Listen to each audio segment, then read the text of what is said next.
now.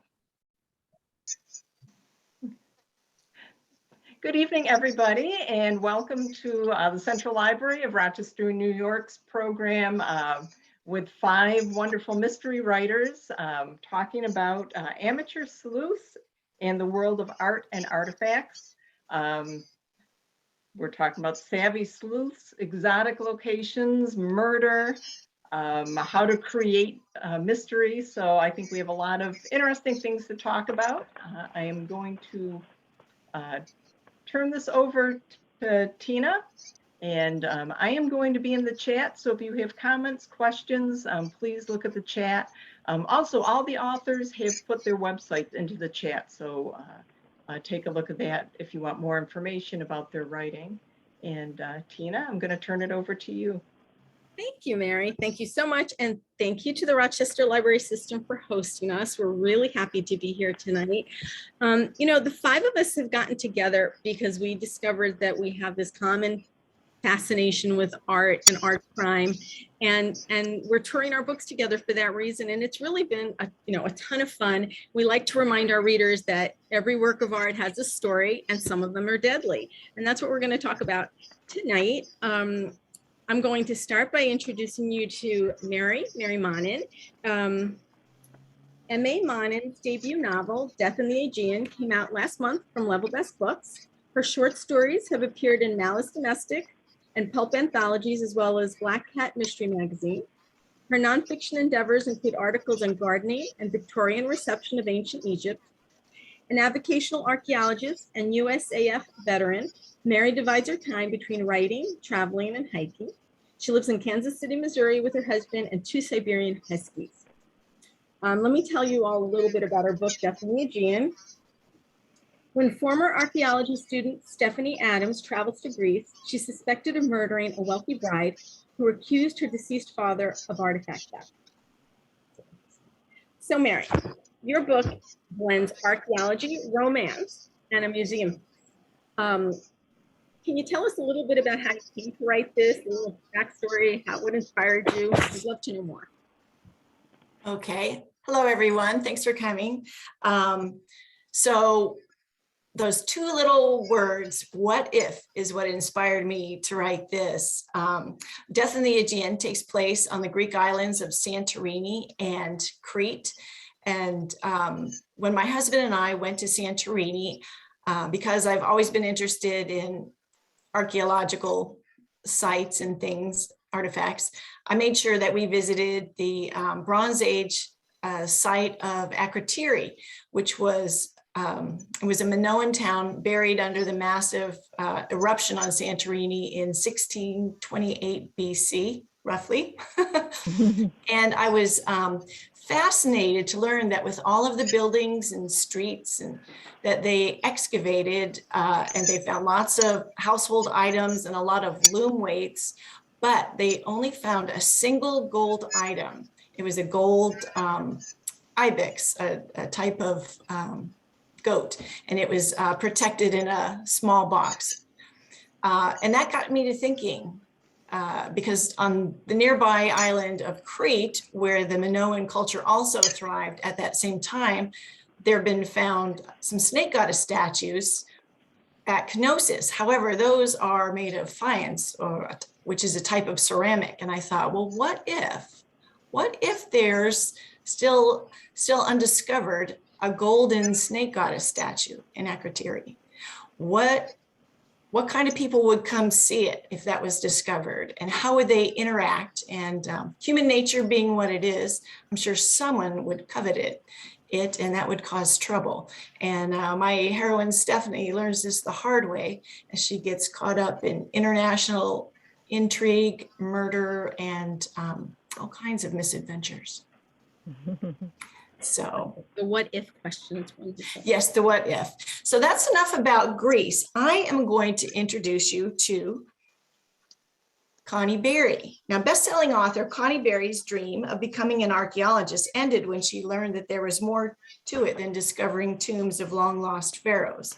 Instead, she created the Kate Hamilton Mysteries, set in the UK and featuring an American antiques dealer with a gift for solving crimes. Connie was raised by antique dealers who instilled in her a passion for history, art, and foreign travel. She loves knitting, cute animals, and all things British. Connie lives in Ohio with her husband and an adorable dog, Emmy. So tonight we're going to talk about The Shadow of Memory, which is the fourth Kate Hamilton book. But I also have to mention that Connie is up for the prestigious Daphne Award, named after Daphne du Maurier, for her previous Kate Hamilton mystery, number 3, The Art of Betrayal. So congratulations, Connie. We're all very excited for you, and we're rooting for you. Thank you. So a little bit about The Shadow of Memory. As Kate Hamilton contemplates her future with Detective Inspector Tom Mallory, she's also helping her colleague Eva Tweedy organize an upcoming auction in a seaside village on the Suffolk coast. Netherfield Sanatorium, an abandoned Victorian insane asylum, and we'll let her tell you a little bit more about why there would be art there, is being converted into luxury townhouses. But when retired criminal inspector Will Parker is found dead, Kate discovers that the halls of the sanatorium housed much more than priceless art. So, Connie, Kate Hamilton has artistic sensitivities and the knack of finding herself in the middle of murder. Why did you choose an antiques dealer for your protagonist? Well, thank you. And first of all, thank you again to all those who are here tonight. This is a lot of fun to talk about art and art crime. And the easy answer to Mary's question is that that was the life that I grew up in. My parents were high-end antiques dealers. They operated mostly in the Midwest, but they did have a national reputation as well. And so I just grew up with fine objects from the past in our home. We ate on them, we sat on them, they came and went as my parents made room for new objects. And interestingly enough, my protagonist Kate and I have a similar background, as Kate was also raised by high-end antiques dealers. But there actually is a deeper reason that I chose an antiques dealer, because my passion really is for history and for the past. I think a lot of us share that. I would be the first one to sign up if somebody ever came up with a way to time travel. I would volunteer for that. I love learning about the past, and not learning so much about the national history, but learning about the culture and learning about the people who lived in the past. How did they think? How did they feel? How did they interact with family, friends? What were their traditions? And objects of the past, which are antiques and antiquities, are objects that were made and existed in the past, but whereas the people who owned them are gone, they have survived and come into the present. So to me, they are a little bit like time travel. And so there's a fascination for me, not just with the objects because they're precious or rare, although I love that too, but because they have a history. People owned them, people made them, and I love to find out about that. So a lot of the books, or actually all of the books that I write, has this undercurrent of the connection between the past and the present, and how people deal with that. Great. Yes, and I now have the privilege of introducing Nina Waxman. Nina is a former ad agency creative director, and she now runs a digital marketing company in New York City. Her mystery stories appear in the anthology Justice for All, Murder New York Style, number 5. She also has stories which will appear in upcoming horror anthologies and mystery magazines. Her debut novel of historical suspense, The Gallery of Beauties, will be published this month. Is that correct? Yep. Nina? And Hopefully. At the end of the month. Yeah, we hope so. very end of the month by Level Best Books. And I want to tell you a little bit about this, about the Gallery of Beauties. The setting is Venice, 1612, a golden age for women of Talent, Beauty, and Ambition. Two very different women, a notorious courtesan and a rabbi's daughter, are brought together by an artist who chooses them as subjects for a gallery of beauties, which are portraits of the most beautiful women in Venice. And what I'd like to ask you, Nina, is what was it about the artist and the portrait that motivated your heroine, who is the rabbi's daughter, to leave the Jewish ghetto, which would have been a dangerous thing to do and something a woman in her position probably would never do unless she had a very good reason? Thanks, Connie. And interestingly enough, I think my background plays into it also because I went to art school and I studied art. So there's a curiosity about art. How is it created? And my character has not been exposed to art in the ghetto because they really didn't have portraiture in the ghetto because of the restrictions about graven images. So it wasn't, and the other thing is the other most important thing is there wasn't anybody in the ghetto who was an artist.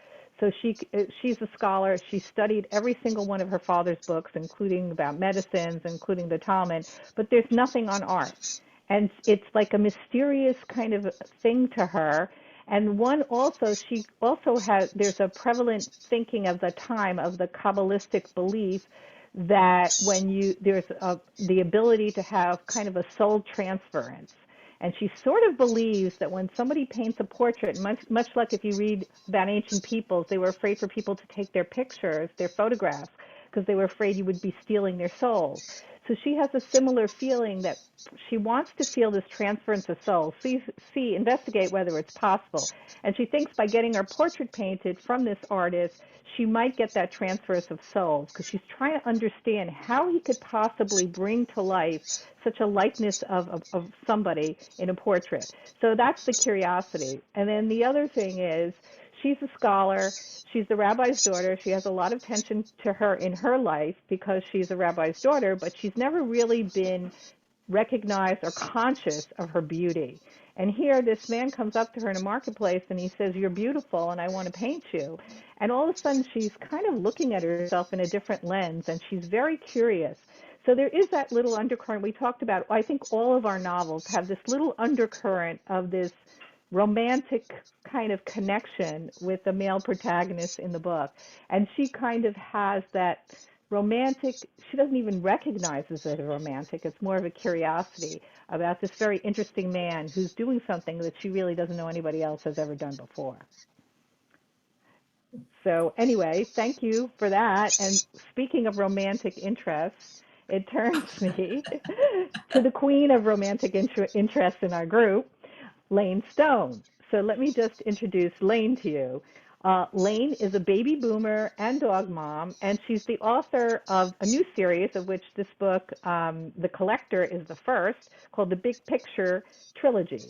As Addie Corbett, she also writes another series called the Old Town Antiques Mysteries, and her first book in that one is called Dead Men Don't Decorate, which is coming out in November. She lives in Alexandria, Virginia during the week and Lewes, Delaware on the weekend. But I'd love to tell you about her book, which is called The Collector. And The Collector has been described, The Collector is about an art expert, Emma Kelly, whose life looks like a masterpiece, but she's keeping a very big secret. She has 2 husbands, so that's the romantic element in that book. A double whammy romantic element. So what I want to know is that the publisher, who we share a publisher, has described her books as Dan Brown meets a female James Bond. So whatever got you to write that? Well, thanks, Nina. And thank you, everybody, for coming. Thanks, Mary, for having us. I had written several cozy mystery series, and I was in the mood to write someone living the most outrageous life that I could imagine. And she's really someone who, she calls it it's a year of Banksy. And what would make someone really not care what the world thinks anymore and just live completely by her own rules. And so that was a lot of fun. But I do have a cozy coming out in November, and I promise I'll behave again then. Okay. So I'm going to go ahead and introduce Tina de Bellegarde. She writes the Batavia on Hudson mysteries. Winter Witness was the first in the series. She was nominated for an Agatha, a Silver Falchion Award, and a Chanticleer Mystery and Mayhem Award. Dead Man's Leap is book 2, and it came out a couple of months ago. Reviewers have called Tina the Louise Penny of the Catskills. She lives in Catskill, New York with her husband Dennis and their cat Shelby, where they tend bees and harvest shiitake mushrooms. She winters in Florida, and she travels to Japan often to visit her son. So hopefully COVID will go away and let you do that again. Okay. So Dead Man's Leap, book 2. Here's a little bit about it. When a storm forces the villagers of Batavia and Hudson to seek shelter, the river rises and so do tempers. The flood washes up a corpse, never a good thing, and a priceless Japanese artifact, yes, a good thing. And Bianca St. Denis finds herself teaming up with the sheriff once again to solve the mystery. It's really a great book. I just liked it on so many levels. I loved it. Now, Tina, in general, your series isn't based on artifacts. That's not the most important thing. So how did you choose the artifact you chose, and why did you decide to incorporate it into Dead Man's Leap? Well, so you're right. My series takes place in the Hudson Valley, and it is not centered around artifacts as your books are generally, but in this book, the second book, part of the story centers around a former antiques dealer who has sort of reinvented himself, moved to this small village with his wife, and kind of tried to put in his past because it's a little shady back there, and he's trying to move into a new life, and he's been doing it successfully. However, things get more complicated than that. And in fact, there are a lot of characters in the book that are also, they keep secrets, they have a past that sometimes they just want to leave behind them. And as far as the artifact I chose, because he's an antiques dealer and there's an art crime involved, it could have been anything, but I wanted it to be Japanese. My son moved to Japan 12 years ago, and since then I've kind of immersed myself in that culture. I've become a Japanophile. And the third book in this series is going to be taking place most of the book will be taking place in Kyoto, Japan. And I wanted to have a thread that followed through. So as a result of what happens in this book, it kind of is the impetus for her to go, not that she wouldn't have gone anyway to see her son, because of course she has a son in Japan as well. Oh, and the artifact I chose is a netsuke. It's a carving. This is how the word is spelled, netsuke. And I happen to have found one. I own 2 or 3. I can't find the third one. And oh my gosh, you can't see. There it is. So this is a turtle, but it's a carving, and it has these 2 holes, and those holes are used for, they're part of the traditional garb. So the man's kimono is held together with an obi, which is like a belt sort of, and the smaller strings go through that hole, and then your netsuke dangles on one side, and it's a counterweight to something decorative or maybe a tobacco pouch or something useful. So that's the piece I chose, and they're made with usually ivory or wood, and the one in my story is wood. And that's important because a lot of the story takes place during a flood, and we needed to find it again, so it needed to float. So it was made of wood. And, so anyway, it's the netsuke I chose is called Ebisu. He's one of the 7 gods of good fortune, and so he's part of I'm making him in this story part of a precious collection with this one piece missing. And he's also the protector of fishermen, which ties into my story. So I had all kinds of ways to tie it into my story. And, I think that the missing piece is how it brings Bianca to Kyoto next year. It's great in the next book. So thank you, Lane, for that question. That's fascinating. Very cool. I'm going to move on to some general questions. I think since we're so fascinated with art and artifacts, I'm going to ask us to talk a little bit about why we were drawn to the arts and about writing about the arts and why we find it, you know, just a great place to mine for stories. And, you know, as far as I'm concerned, art captures the imagination because of its history. You know, we were talking all of us were talking about how that history fascinates us. And it's that uniqueness too about these particular items. They cannot really be reproduced or even replaced. Once they're lost or ruined, they just are. And I find that greed is such an important part in so many of our stories, and that when you add that uniqueness, that irreplaceability factor, it kind of amps up that greed issue. And so for me, it was kind of an easy thing. I had an antique Steeler story brewing for years. So I moved it up in my series to book number 2 because I couldn't wait to get to it. And what about you, Mary? Do you want to tell us a little bit about what got you into the art prime? Right. I got exposed to a lot of art and artifacts and ancient things fairly early on. I grew up in Germany. I was an army brat, and throughout most of my childhood, I lived in Germany. And so between field trips and weekend trips with my parents, I went to a lot of churches and museums and castles and saw, you know, architecture that was hundreds and hundreds of years old, lots of beautiful things. So I really absorbed that at an early age.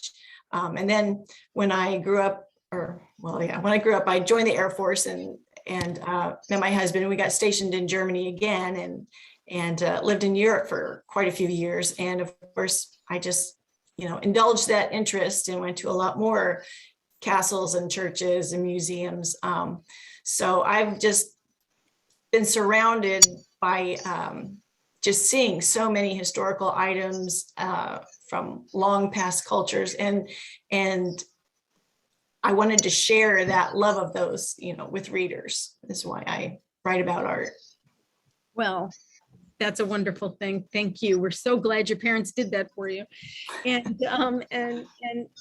Connie, can you tell us a little bit more? I mean, we know your history, but you know, you're growing up with the antiques, but we'd love to know more about why you chose to write about it and what you find about art that's so compelling. Well, I really have pretty much explained why I chose that. It's wrapped up with my real passion for history, but just one other little thing that I can say is I think that my passion for art and antiquities and collections was kind of caught from my father. He was didn't grow up with his own family. He was raised by his grandparents. So we had kind of a deprived childhood, and his grandparents, who were Scottish, were servants for John D. Rockefeller, the old John D. Rockefeller, and originally in Pocantico, but then they were moved to their summer home in Lakewood, New Jersey, and they were caretakers there. And so my father grew up on the Rockefeller estate as a little boy. And he was an electronics engineer, you know, very much a scientific guy. But as a little boy, he would go into this home, which was a mansion, because the Rockefellers weren't there all that much. And there was a room in there called the Chinese room where they had collected art and antiquities from Asia. And he just fell in love with that as a little boy. And it was how they were made, the precision and the skill that it would take. And so the Asian art was always his very, very favorite. And he also loved, like Mary, he loved antiquities and he loved archaeology.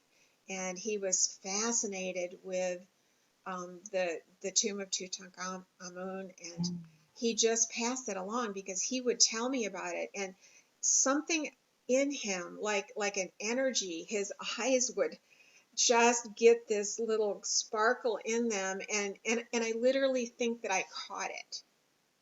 Wow. Well, what an experience the for flu. a young person to be exposed like that. It's like living in a museum. I mean, how Yeah. Yeah. amazing, right? We all hoped we could get locked in a museum or a library overnight, right?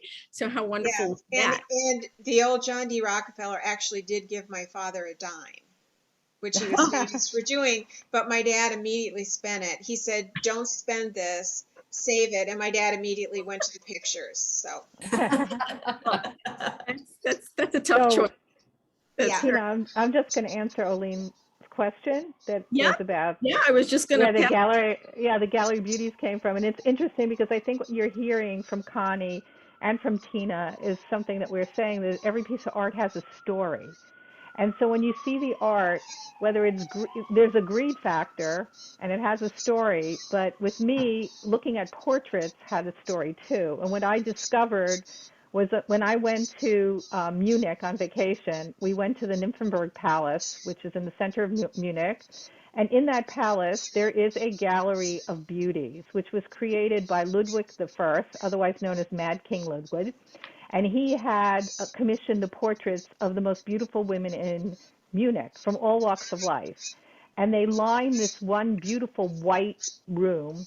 And a lot of them were destroyed during World War II, but I think there are about 36 that are left, which I actually did see, and I bought the book. And that's what triggered when I read about all these different women, that was it. You look at their portraits and you wonder, what's their story? And in this book, it actually captured their story. And that made me think. And I was thinking about Venice, and Venice was the place you'd go, like the tourist attraction in Venice was its beautiful women, most notably the courtesans too. But it was also, I thought, what a great thing if you'd have somebody coming, a nobleman coming on his grand tour. He's a collector. He collects art all over where he goes. And so instead of, he can't collect the women, but he can collect their portraits. And he can build himself his own Gallery of Beauties. And after I realized that this was a thing that these monarchs did, that they created these Gallery of Beauties, Ludwig I wasn't the only one. And when I went to Hampton Court Palace, I discovered there are actually two Gallery of Beauties there. The one that's more known is Charles II's Gallery of Beauties, which is on the second floor. And it's really the portraits of all his mistresses. And they're known as the Windsor Beauties. And we were talking about the sin of greed. Well, these portraits were definitely cultivated for the sin of lust. Let me say that. And they're very famous because they all have this very come hither look, the Windsor Beauties. Whereas, Ludwig I said that he built the gallery to show the nobility of these beautiful women throughout Munich. And downstairs in the Hampton Court Palace, there's another Gallery of Beauties that was built by William of Orange. And he built it as kind of like a calming, soothing place when he had the portraits of the most beautiful women at court who were more noble women. And he felt by looking at them, it calmed his soul because he also had lost his wife and he needed that kind of peace. So his man cave had beautiful women in it for that purpose. So that's what got to me about art and about the portraits, that the portraits tell a story.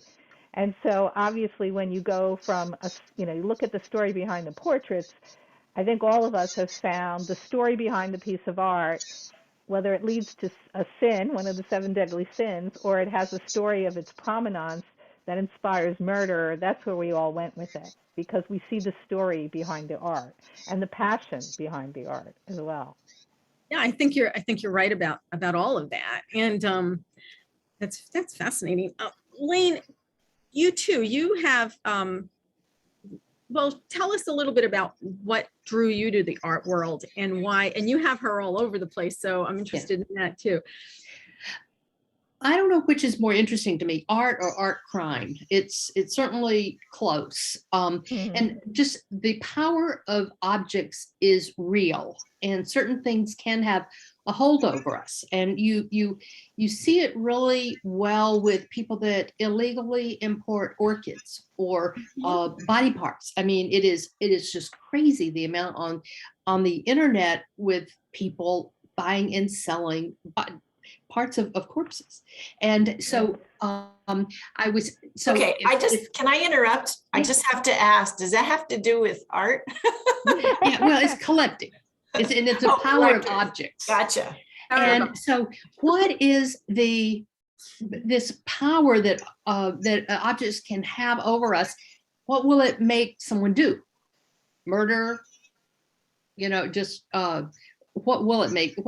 How far will someone go? And I think that is why I find it such a great thing to write about.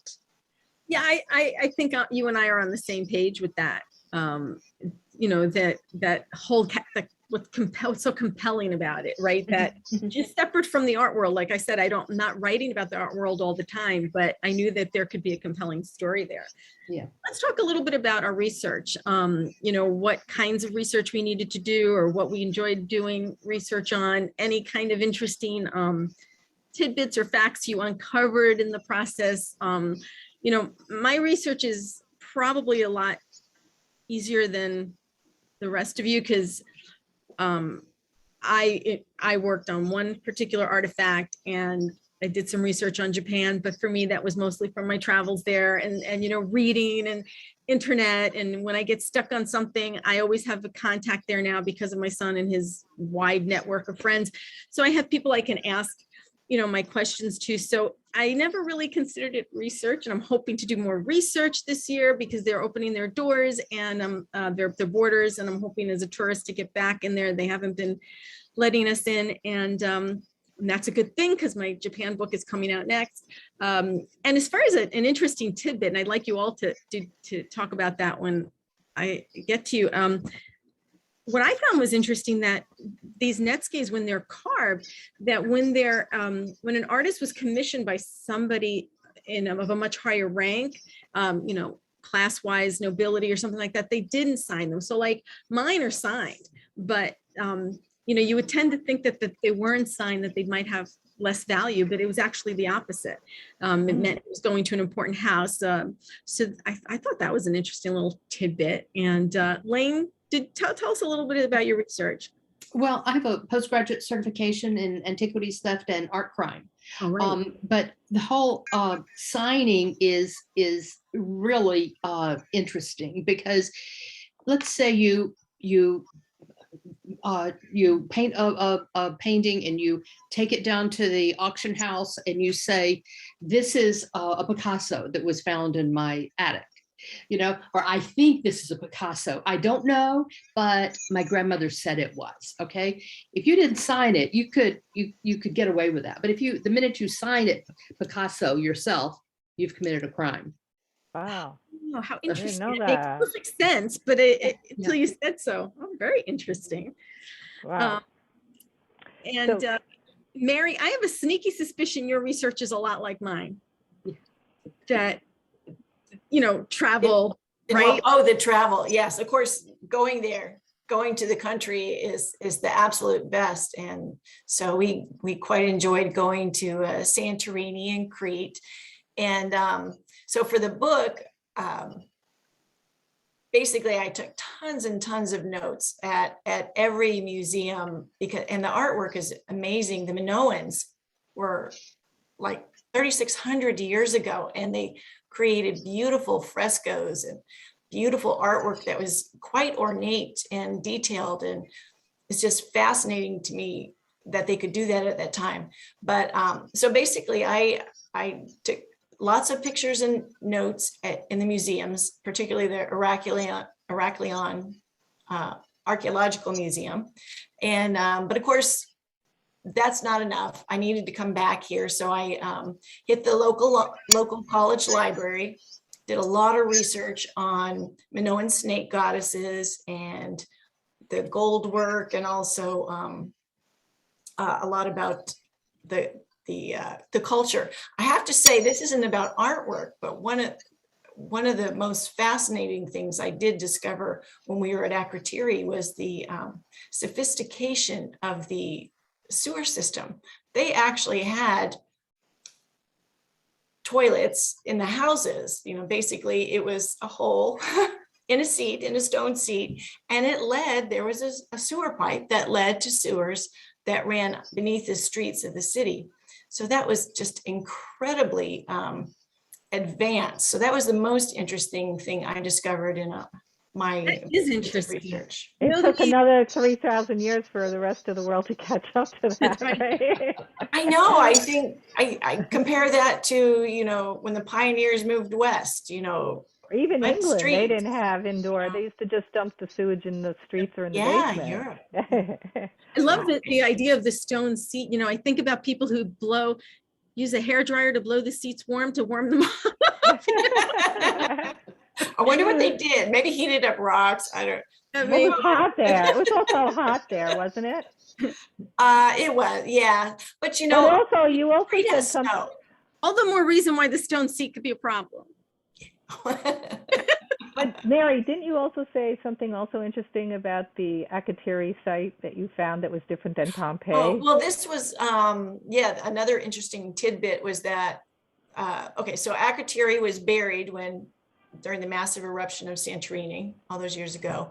But unlike in Pompeii, no victims have been found, no human bodies have been found. So That's I guess the volcano gave enough advance notice that people packed up and sailed away, and hopefully it was to safety. But I found that very fascinating. Mm-hmm. I did too. Connie, can you tell us a little bit about your research? I'd love to. I love to do research, and so my problem is always that I get stuck into the research and I have to force myself back to the book. But I think it's really true for just about all authors that what you learn and what you know is much, much, much more than what actually makes it into the book. So for every book that I write, I have like a large notebook, and I actually like to print things out. I know that's really old school, but I'm not that good at organizing things online for myself. So I want to be able to put my fingers on things. So I have just like massive amounts of research printed out for myself, and just a little tiny bit makes it in. But in The Shadow of Memory, the object that is at question is a 15th century painting attributed to the Dutch master Jan van Eyck. And signatures are interesting. He did not typically sign his paintings. He actually signed them often on the frame. He considered the frame to be part of the painting. And so he would design the frames and then sign it on there. And he had a motto, which was Als ik kan, which meant roughly, this is my best. This is as good as I am able to do.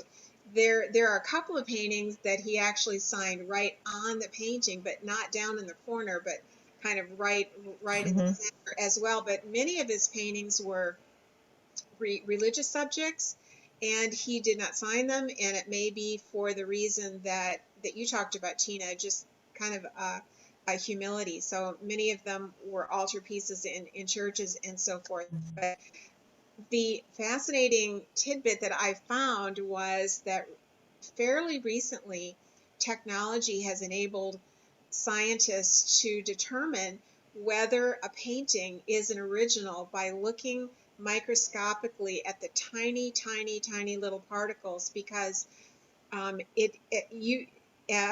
forger can use all of the tools and the medium and the everything from that day. They can take an oak panel from the 15th century. They can use pigments that would have been used then and binders that would have been used then.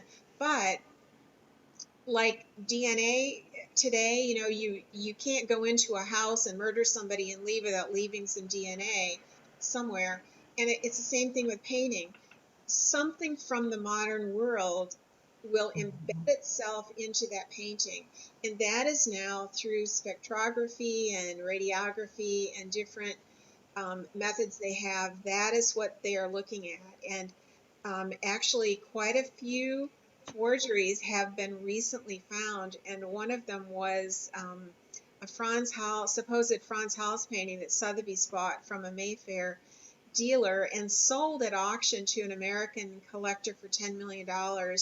And then after that, I don't know why they didn't do it beforehand, but they had it looked at, and it was proved to be a forgery, but the forger was so skillful. And they believe now that he has created lots of forgeries. They've identified a number of them, but they think that there are possibly works of his hanging in collections and galleries still all over the world undetected. That's fascinating. That is.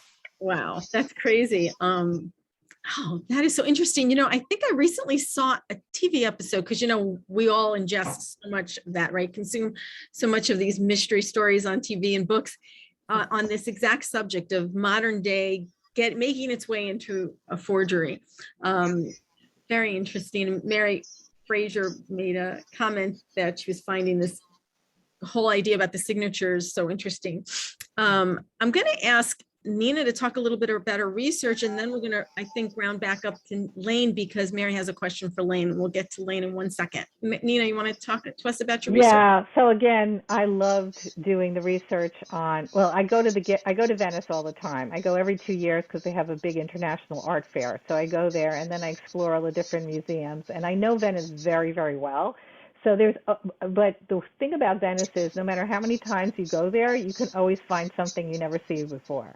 So on a lot of these excursions, I found these little foundations that had artwork in them. And through one of the interesting tidbits I found is there was one little foundation that had paintings of Carnival, which I actually have in my story. So I wanted to get an authentic depiction of Carnival. So I was fascinated to see the paintings of Carnival.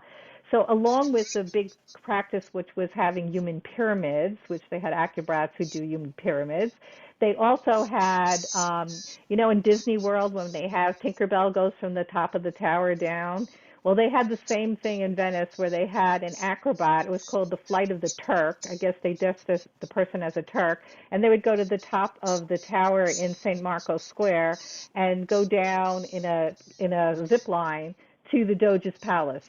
Oh. So I thought that was fascinating. So that I saw. But the most interesting thing I found was a painting of the running of the bulls in Venice at Carnival. And every guild would give their homage to the Doge. And the way they did that was by showing their wares. So for the Butchers Guild, it was bulls. So they actually had a running of the bulls where the bulls went across the Rialto Bridge. And you had to get out of the way, obviously, and that was in this painting.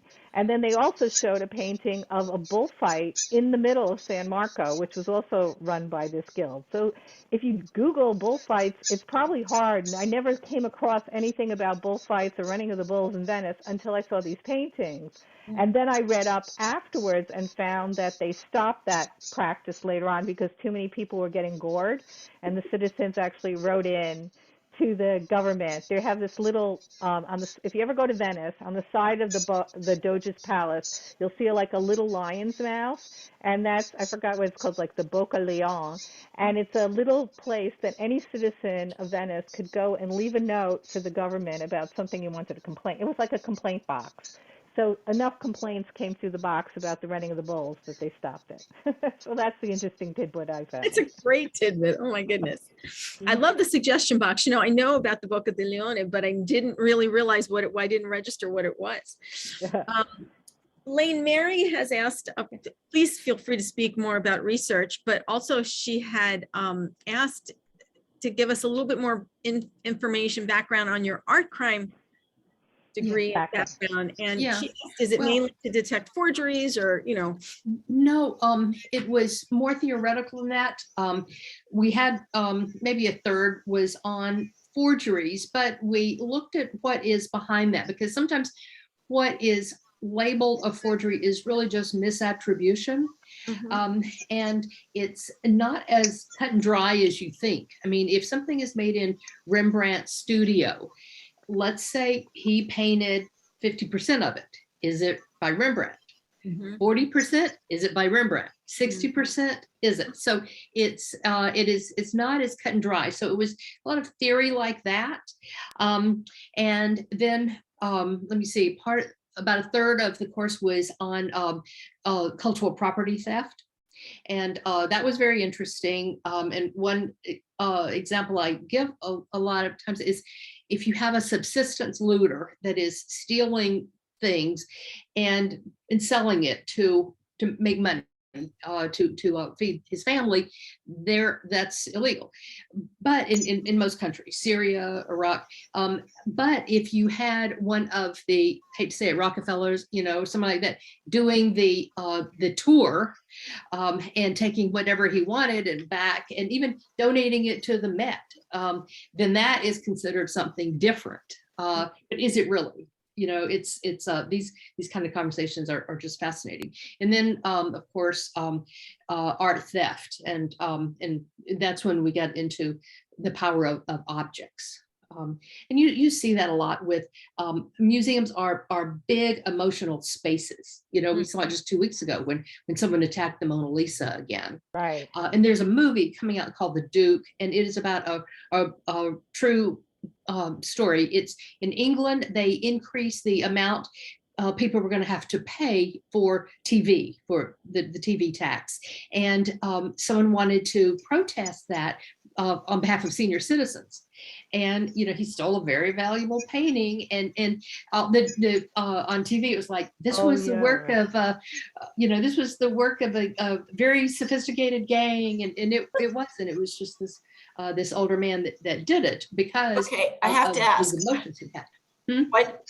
How did that connect with the senior citizens plight? It didn't. It was just his. No, he it said did. He held that it for ransom, right? He held it for ransom. At first, no, it wasn't for ransom at first, but he was saying that that the government taxed these people for TV, and then they used it to buy art for museums. And so that really belongs to me. Oh, that's so interesting. And Yeah.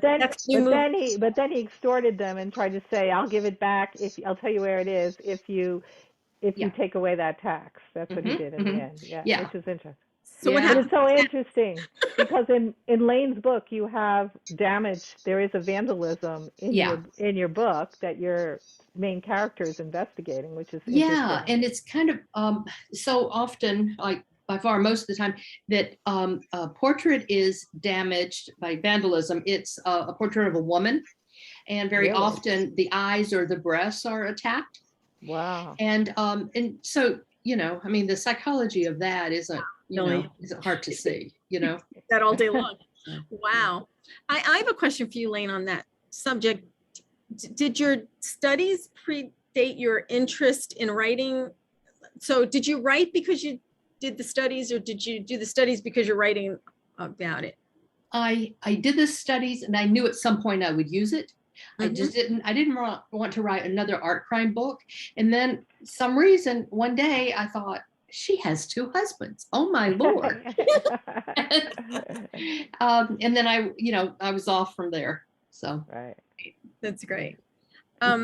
Maybe we'll talk a little bit about settings now, why we chose our settings, what role maybe the settings play in our stories. I mean, for my book, Dead Man's Leap, the setting is not very exotic in comparison to these books. My third book, again, Autumn Embers, it's called, is going to take place in Japan. So for me, I think setting does play an important role. And, we often say that setting is a character in itself. And I think for me, that was very important when I created my village, Batavia and Hudson in the Hudson Valley. It's a very important part of why I chose to write there, is I wanted to create a village in a certain setting.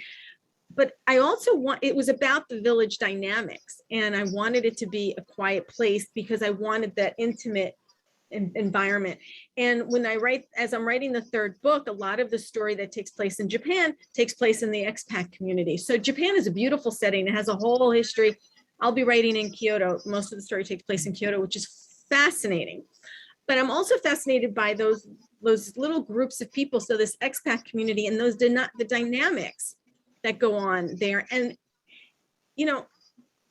it's a whole country, but this tiny pocket of people is where the story is happening. And I think that, that tension that evolves from being intimate like that. And in Dead Man's Leap, there's an evacuation because of flooding. So you take this small village and then you make it an even tighter environment, and tensions flare even more because of that, right? And in the expat community, you get suspicions because people think they know each other, but then they begin to wonder, well, how much do I really know about these people, you know? So talk to me about setting. I mean, everybody knows why I chose Japan. My son lives there. I go there. I love it. It's easy for me to choose that, and it's fascinating. But do you want to start, Connie? Tell us why you chose your settings. I mean, you have a couple there, but Yeah, I am a self-confessed Anglophile.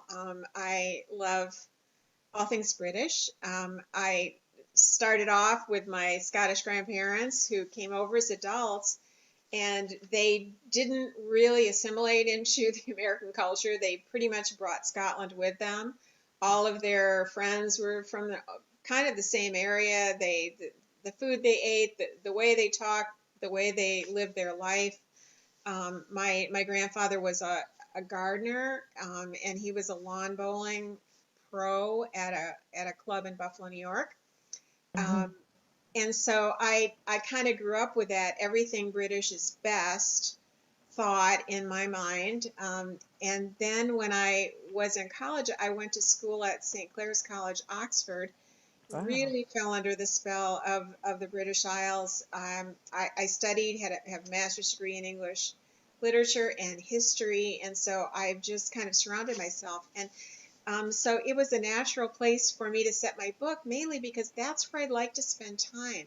And when you're writing a book, you are spending a lot of time in your setting, and so you really should, I think, choose a setting that is going to enhance your plot. Could this plot happen anywhere else, or is it really tied to that setting? And mine is pretty much tied to the setting, but also a place that you love. So that's why I chose it. And having to do with history in the past, obviously every single place that you could possibly go in Britain, you just scratch down about an inch and you are down, at least a century. History is everywhere, but I chose for the last 3 books. The first book was set in Scotland, in the Highlands, but the last 3 books have been set in Suffolk, in a fictional town called Longbarston. And I chose Suffolk because it has a fascinating history, pre-Norman invasion. The Anglo-Saxon culture was located there. Norfolk and Suffolk were literally the North folk and the South folk. And so Suffolk is the place where all of these hordes, are dug up. When the Normans invaded, the Anglo-Saxons needed to hide their goods because they were going to be taken away. So they would hide them in the ground, and then they either forgot where they put them, or they were either killed or driven off. And so today they are still discovering hordes that are buried there. So digging up the past coming into the present, all of that has to do with my settings in Suffolk in the British Isles. yeah, I really relate to that idea of having a place that you want to spend a great deal of time. You're writing a series and I had fun creating my village for that reason. I wanted it to be a place I would escape to, enjoy writing. So I really understand. Mary, you want to talk to us about setting? Well, first I wanted to ask Connie, if maybe you could explain a little bit the idea of the Victorian sanatorium and the artwork, because I think when most of us think of an insane asylum, we're thinking subway tile walls, and that can be hosed down. And you present a different picture, which is very interesting. I think it's fascinating. Yes, I am going to try to cut this short because you've just pushed my button, because I love this subject. But in the Victorian era, mid-Victorian era, there were some private insane asylums that were built, and they were built and run according to a new French theory of treating mental illness. Now, this was not for the high, royalty and highborn people. They were cared for at home. It was not for the poor people who were also cared for at home or not cared for at home.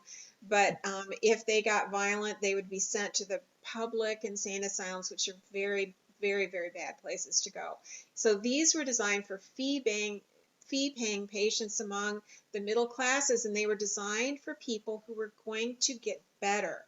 So the thought was the balance of their mind was off, and if they lived in beautiful surroundings and had all kinds of wonderful food and relaxing activities, that would restore the balance of their mind. And so they were a little bit like grand country houses with gardens and bowling alleys and pools and Turkish baths. People could bring their servants, they could bring their pets, and they had artwork on the walls, paintings and objects of beauty. And all of this was designed to help these people come to their senses, so to speak, so they could actually leave. And this insane asylum, which is not real, but there are at least two that are very much like it, are now being turned into these modern flats, and so they're auctioning off all of this old Victoriana that was there. Right. Great. Yeah, really fascinating. Thanks. Thank you. Mary, go ahead.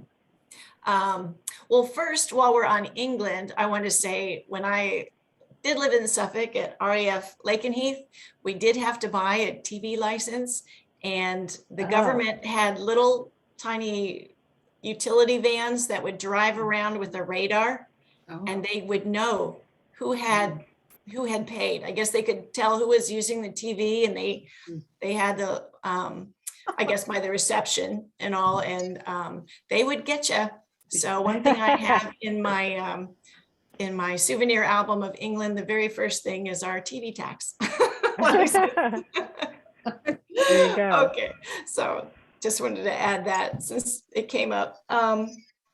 So I first fell in love with Crete when I was a teenager. My dad, he was in the army and in Germany, and they would have exercises, yearly summer exercises on Crete. And so he would come back with these tied leather sandals and Greek vases and all kinds of artwork and the flaccati rugs, that sort of thing. And so I was fascinated from an early age. And the fact is that the Greek islands are a wonderful place to escape to. And my heroine, Stephanie, desperately needs to escape. She's been passed over for, she's a private banker that's been passed over for the position of vice president that she'd been promised for 3 years. And so she just needs to get away, and so she's escaping there.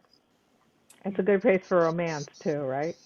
Yes, always. Yeah. So that's really why I picked that setting, and of course, so much to do with archaeology, which she gets entangled in when the Akritiri snake goddess is stolen. That's So a anyway. perfect escape. Perfect.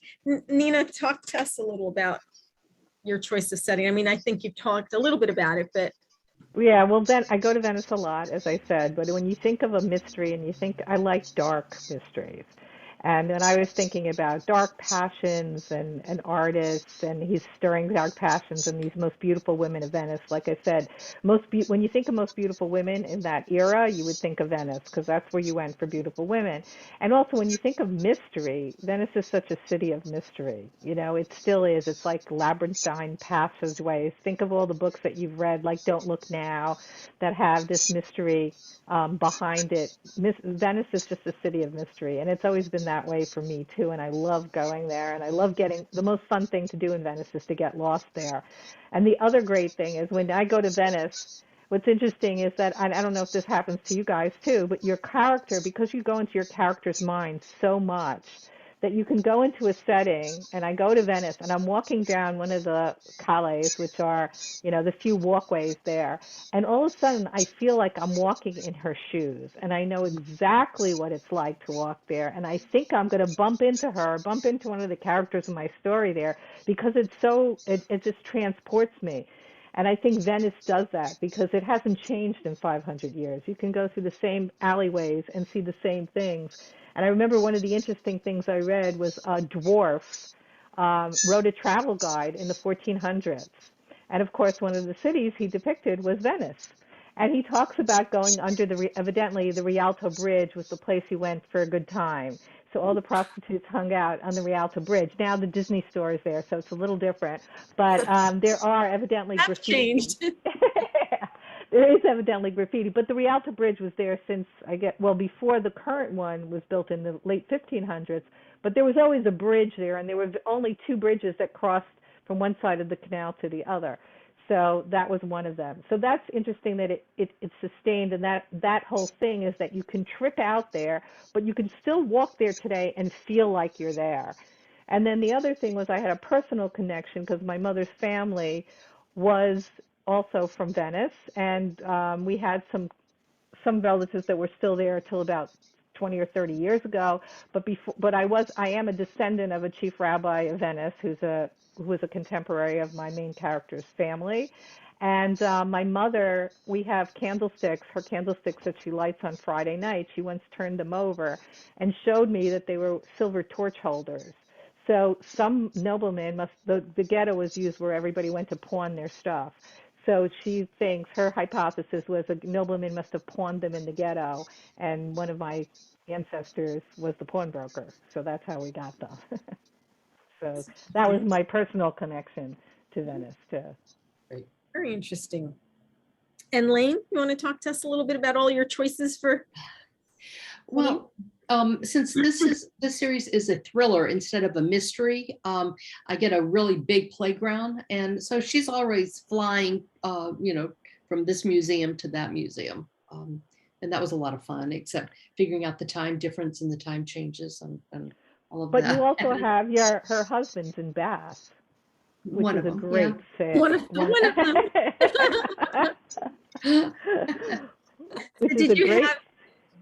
Did you have preference, when you decided where she would be going off to? Is it just because those are the obvious places for your art? No, well, it was, I mean, there had to be I would figure out which art object was going to be attacked or targeted, and then get her there. And it might be a clue about Napoleon, and I would get her to there. Also, her real job in the United States is a fine arts title underwriter. And so, and she uses that to go back to England on the weekends. So she goes places for cases. But what I want to ask you really quick, Tina, how far is Batavia on the Hudson, if that was real, how far would it be from the cloisters? I don't know. Okay. Probably about 2.5 hours, I would say. Okay. 2 hours or so, right? Yeah, I'd say that sounds about right. Yeah. It's the Hudson River Valley, right? Yes, exactly. And so it is sort of, hovering in a certain area, again, it's in my, so it's all fictitious. I know, but that's just such a beautiful area. But it's so interesting because you kind of caught me off guard with that question. I have a general idea of where I'm putting it, right? But I never really thought about it in that respect to other places except this. And it's so funny because I was just going to comment about how we all talk about our characters like they're people we know, and how we talk about their background or their likes or their dislikes, like we know these people, like we've, they're friends of ours or whatever. So I was just going to comment on that, and then my setting being completely fictitious, that threw me. But let's talk about characters since I brought it up anyway. Why our characters find themselves in this situation? Why are they investigating? Why are they amateur? I think they're all amateur sleuths. So they're amateur sleuths. Why are they compelled to get involved? I mean, for me, my main character is Bianca St. Dennis, and she's an amateur. She's a perfect amateur sleuth. She doesn't know it because she doesn't intend to be an amateur sleuth, but she's a historian or a former historian, and they're really good at making connections and solving puzzles. And she's very observant by nature. And also she's an outsider from this small village. And I'm really kind of interested in the idea of how an outsider brings a fresh perspective to things. And I think that makes her really good at kind of getting involved. And because it's a small town, I felt like I could bend the rules a little bit. My character doesn't have a reason to be involved the way some of your characters do. So she kind of has to stumble into it and be of some value. And in a small town, it's a little bit easier to do. And she always finds herself at the right place at the right time, or as the sheriff would say, at the wrong place at the wrong time. But let's talk about your characters. Connie, you want to tell me a little bit about Kate? Yeah, I remember when I was first writing the series, this was years ago, I went to a writer's retreat that was put on by Hallie Efron and Hank Philippi Ryan and Roberta Isleb, and we submitted some work, and I think it was Hallie who asked me, why does Kate get involved? And I said, well, she's really curious. Mhm. And Hallie said, it has to be more than that. Mhm. And so the reason Kate is involved in these things is, number one, because people that she cares about are involved. In this particular book, The Shadow of Memory, it's her very good friend, an elderly woman, Vivian Bunn, whose old boyfriend from 1963, she's never gotten over him, is found dead. And this ties into the rest of the story, but she is involved because of that. That's what compels her. But also, I think like your amateur sleuth, Tina, and probably like all of ours, they have certain gifts. Now, Kate so far has actually been hired by the police twice because of her expertise as an art dealer and appraiser, and so she is drawn in that way too. Yeah, I think I answered the question, didn't I? You did very, very nicely. You know, because they all have different reasons for getting involved, and you're absolutely right. You gave her a very specific reason, and Bianca is only a historian, but because it's a small town, you know, people know everything that goes on, right? So you kind of can easily get involved, and you know, and then like in my second book, because there's a flood and they're in this evacuation center, I had to give her another reason to get involved. And because everybody's in the middle of everything, she can offer some help, and the sheriff finds her help useful. But it's a very good point you make. Mary, you want to talk a little bit about why your character does what she does? Yeah, so Stephanie has a tenuous connection to the Akritiri snake goddess that's stolen, and she doesn't know how or why this wealthy bride would bring this up, but a wealthy bride on the ferry from Santorini to Crete accuses Stephanie's father of artifact theft from 40 years ago. And it was a cylinder seal, a marble cylinder seal that depicted the Akritiri snake goddess with the skyline of Akritiri in the background. And because the snake goddess itself has been stolen, the police are suspicious, of course. And when Stephanie finds her, Emma is killed. And so Stephanie gets under scrutiny, police scrutiny because of that. And then when her own life is threatened, she realizes she's got to figure out who the real killer is. Either someone thinks she saw something involving Emma, or maybe something else. But so she gets involved that way. She figures while the police are looking at her, she needs to be looking at everyone else to figure out who the real killer is. And of course, no one is exactly what they seem. And so she's got to watch her back. And as her so-called partner in crime, Thomas, warns her, where greed leads, murder follows. It's greed again. That's Lane, right. can you talk a little bit about what motivates your character? I can't say much without really spoiling the book. So let me just say it'll cost you $4.99 or whatever it is to find it.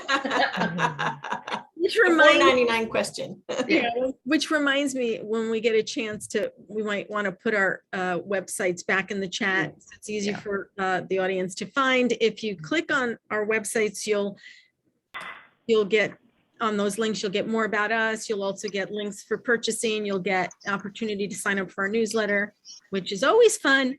And we will not bombard your email, we promise. And Nina, do you want to talk a little bit about your character's motivations? And Yeah, so my character is chafing to get out of the ghetto. She's learned everything she can learn. She's a widow, so she lost her husband. So her usual path of life, which was like get married, have children, live happily there, has just gone away. And she lives with her elderly parents, and frankly, living with your elderly parents, and she's studied everything, life is going to be a big drudge going forward. So when she has the opportunity, when she's presented with this opportunity to get out of the ghetto, it's a really big thing for her. And finding different people is another big motivation. She wants to break out of that, ghetto. And I don't know about you guys, but I came from a small town outside of New York, and I hated where I lived, and I was dying to get out of my suburban hell and go to the city. And so I can relate a lot to that kind of emotional feeling, is that you really want to get out of dealing with the same people, the same stories, and this is what life is, and you want to find what else life is, what life is about. And she has two brothers. My character's also based on a true person, the rabbi's daughter. The rabbi was a real rabbi, and actually I read his autobiography, which survived from the 1600s, and he had four children. One of them, who's my main character, although I made her up and changed her, but her name was Diana, and he had three other sons. One of them I left out, but one was a alchemist. The two brothers that I put in the story, one is a pirate, and the other one is kind of a thug, not a thug, I'd say a smuggler. And both of them have left the ghetto. So she has two siblings who have left the ghetto because they had enough, and they're gone. She can't quite leave everything behind because she cares about her parents, she cares about her traditions. So she's kind of one foot in the ghetto and one foot out of the ghetto. And her father is the same way. And this is based on a true story. Her father, the rabbi, was also known. He was a poet, he was a scholar, he was an orator, but he also was a addicted gambler. So he couldn't stay away from the gaming tables. And when he was on the gaming tables, he wasn't looked at the rabbi anymore. He's just another player. So that's why that draw to be out of that closed society, I think, drew me to write that character, and what the character is about is going into the unknown realm, then expanding out from where they were. You Go know, ahead. no, I'm just going to say, Nina, it's so fascinating that you have that family history and that family connection with this. And I know we're going to be talking about what's coming next, but I'm waiting to hear when the time comes what you've got coming next, because Well, why don't we ask Nina to do that? Because that was my next question. Well, the interesting thing is, I don't remember who said it, but you said about being drawn to the outlier or the outside. I think, Lane, you said your character's an outlier. And you said, Tina, your character also. And that's kind of her superpower, because she's looking at something from a distance. That's right. So I see in this book, my character is an outlier, because she's coming from the ghetto. She's coming and experiencing Venice, even though she's lived there all her life, with different eyes. So my next book is called The Courtesan Secret. So she befriends the courtesan. In the next book, I tell the story from the courtesan's perspective. And the courtesan has a secret that ties her to a lost treasure of Christopher Columbus. And now everybody's after her, and she has to hide. So she decides to hide in the ghetto, like hiding in plain sight, because who would think of looking for a courtesan in the ghetto? So now I have that outlier's view. She doesn't belong in the ghetto, and she's looking at everything through the outsider's eyes. So that's where I'm going with the second book, which will come out next year. Mary, what's going on with what are you doing next? Well, I'm working on my second Intrepid Traveler mystery, and it takes place in Italy, in both Milan and Venice. So I'll be talking to Nina. That's all I'm going to say about that one. I'm still working on it. It doesn't actually have a title yet. I'm not sure if it'll be Death in Venice or something a little bit different. But I also just had a short story come out just this past week. Real. Another second St. Killian mystery in Black Cat Weekly. Wow. That's terrific. So I'm working on a Gothic. Slowly but surely, mostly just plotting that one right now, a modern Gothic. That sounds like fun. Well, Death in Venice sounds to me like a title that might stick. Yes. We'll see. And Connie, what's up with you? What are you doing next? Yeah, I also can't say too much about it because some details are still being worked out. But I'm actually I've been working on 3 different projects. One is Wow. a possible 5th book in the Kate series. I'm developing an historical that takes Yay. place in Hampshire, England, and I'm also working on a short story. Wonderful. And Lane, what's going on for you next? I'm the first book in the Antiques series, which takes place in Alexandria, Virginia, launches November, and that's Dead Men Don't Decorate. And I'm starting to plot out book 2 in that series. And then I'm also working on the second book in the art thriller series, and that's The Canvas. Great. Keeps me I'm working on my 3rd in my series, my Batavian Hudson series. It's called Autumn Embers, and that's the one that's going to take place in Kyoto. And I'm moving along on that, and I have some sketches for book 4. And I'm working on a standalone, really slowly working on a standalone of 2 stories that I keep stealing a little time to work on. One of them is a pandemic love story. So I don't want to lose that, I don't know, timing or whatever. It's not too soon anymore. And I have some short stories. I'm back to short story writing, which I'm so happy about because I kind of put it on the back burner while Dead Man's Sleep was in production and came out. And so I really love writing short stories. And I'm doing that. Oh, and some flash fiction, but that's just a wannabe. I keep saying I'm writing flash fiction, but I'm not. I'm starting, and then it's the kind of thing you would think you would write more of because it's small, but it takes a certain kind of concentration that's very different. Short stories and novels have sort of an arc that flash fiction is so different from. So that's what I'm doing. Nina, were you going to say something? Yeah, I was going to say the great thing about short stories, I like doing them too because it helps you like hone your skills. Absolutely. So, you get practice and you start building a little story, a little there. And sometimes you get a story that says, oh, that's going to be a book next. That's right. Some of them do. Some of them are they're perfect little nuggets the way they are and don't need, but others do lead to bigger ideas. It's true. Right. Like, that can be expanded. That's absolutely true.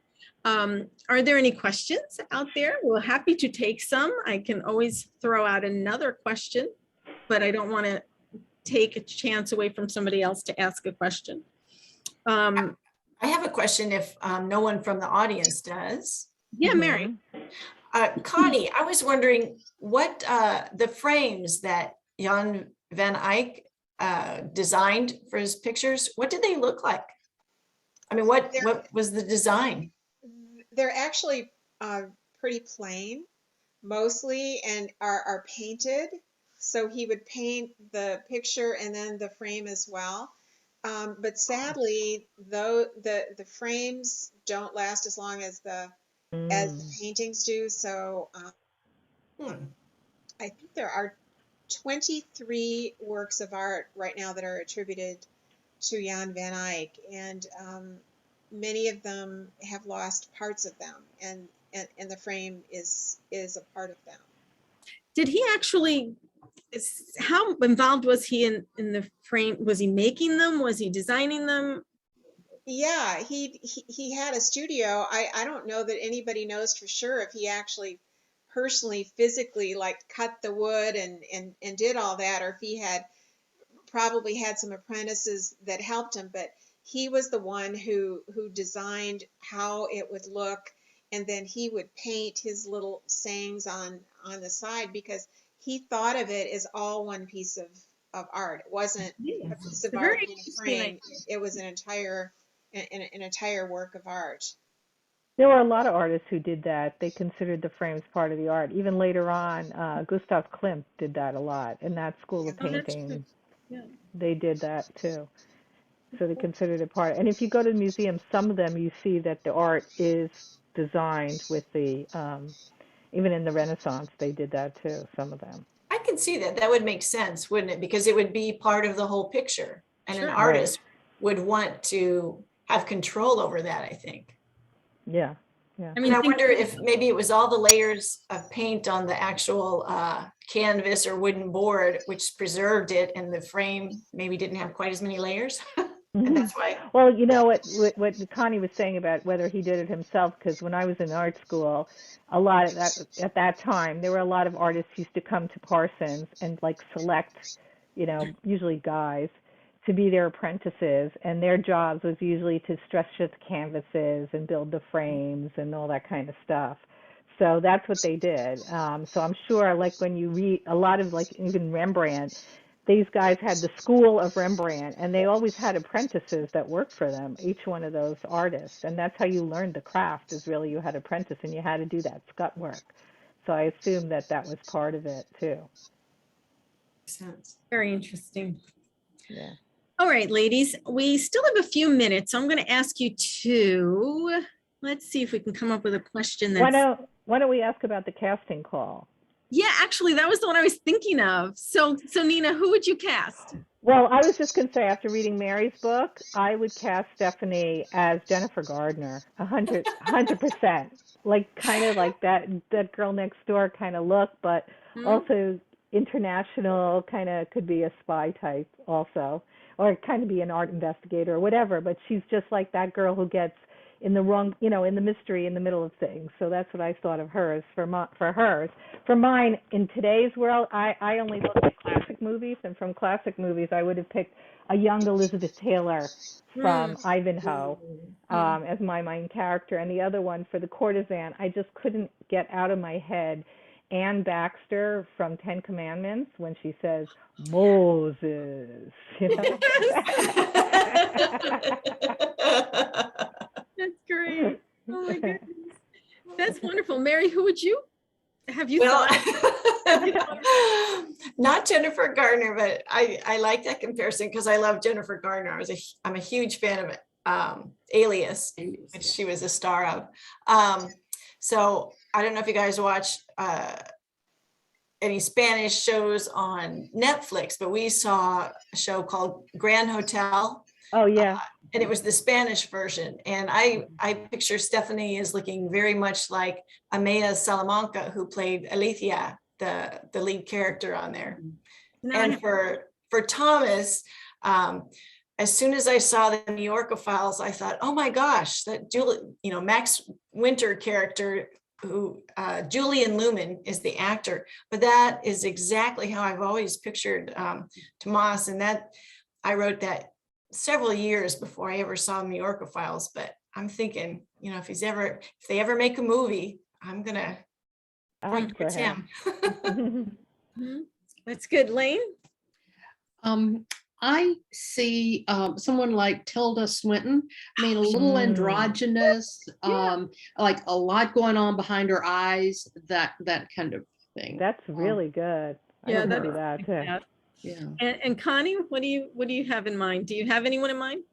I'm a little like Nina. I just don't watch movies, and I have no idea who all the current people are, because I really could care less.